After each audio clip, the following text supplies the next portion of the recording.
Belum pernah kita pemerintah menguasai, memiliki jumlah tonase beras sebesar sekarang. Saudara-saudara, ini suatu prestasi. Dan ini prestasi bukan datang begitu. Apalagi pertanian. Pertanian itu yang saya katakan tadi,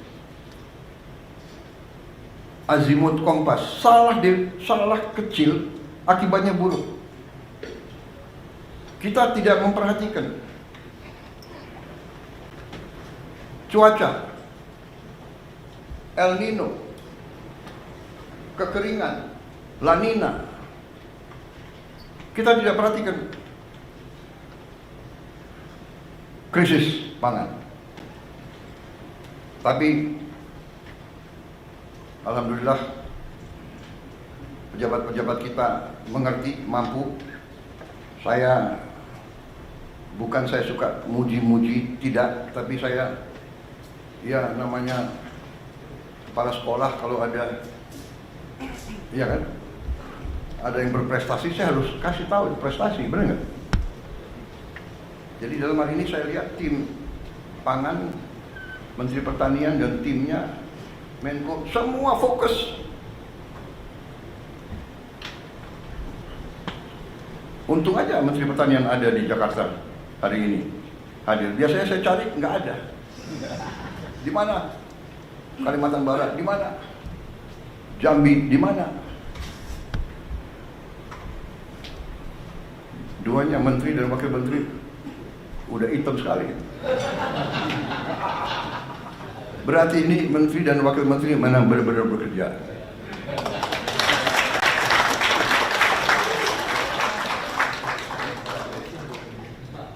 Kalau nggak hitam malah saya curiga.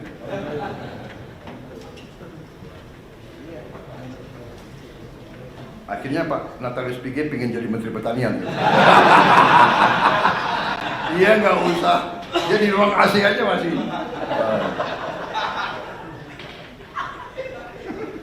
Saudara-saudara, ini suatu prestasi saya.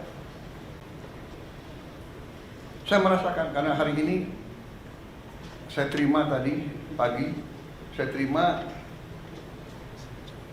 Saudara Hun Sen dari Kamboja. Dia 38 tahun jadi Perdana Menteri. Sekarang dia naik jadi Presiden Senat. Ya. Dia datang, yang pertama dia bicara. Karena tadi yang jemput beliau adalah Menteri Dalam Negeri. Ya. Yang pertama disampaikan adalah kami perhatikan bahwa prestasi Indonesia luar biasa. Produksi berasnya sangat naik sampai berlimpah. Ini akan berpengaruh kepada kita. Karena biasanya Indonesia beli beras dari kita. Tapi tahun ini Kamboja harus cari pasar baru. Karena Indonesia tidak akan impor. Benar tadi Mendagri. Datang ketemu saya, itu lagi yang disampaikan. Selamat, sukses. Produksi saudara luar biasa. Kemudian kebijakan-kebijakan yang saudara ambil ya, menjadi perhatian.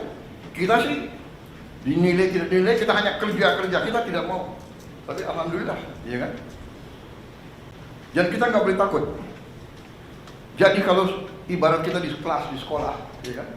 Kalau kita belajar benar, kita ikut ujian yang benar, nilai kita bagus, pasti ada yang nggak suka sama kita kan? Yang nggak mau belajar nggak suka sama kita, ya kan? Wah, dia mau lulus sendiri gitu ya. Padahal belajar, bekerja gitu. Kita tidak berbuat yang aneh-aneh. Ya. Pakai logika. Jadi waktu berapa bulan yang lalu, yang saya katakan prestasi ini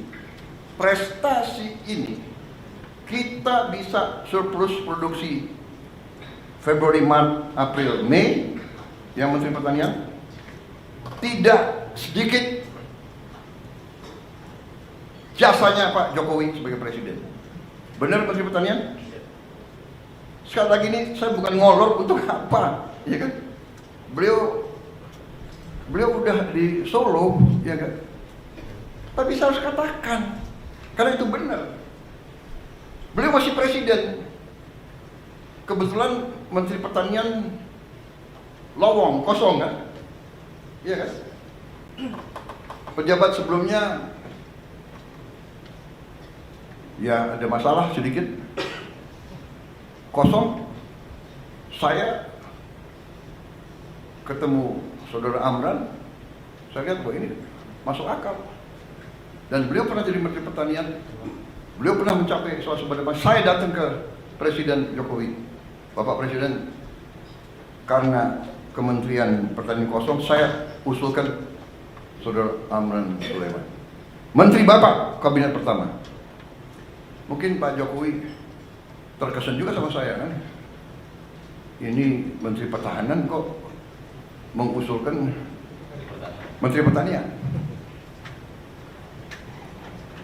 Orang selalu tanya, apa hubungan pertahanan dan pertanian? Iya, tanpa pangan nggak ada tentara. Mau perang pakai apa?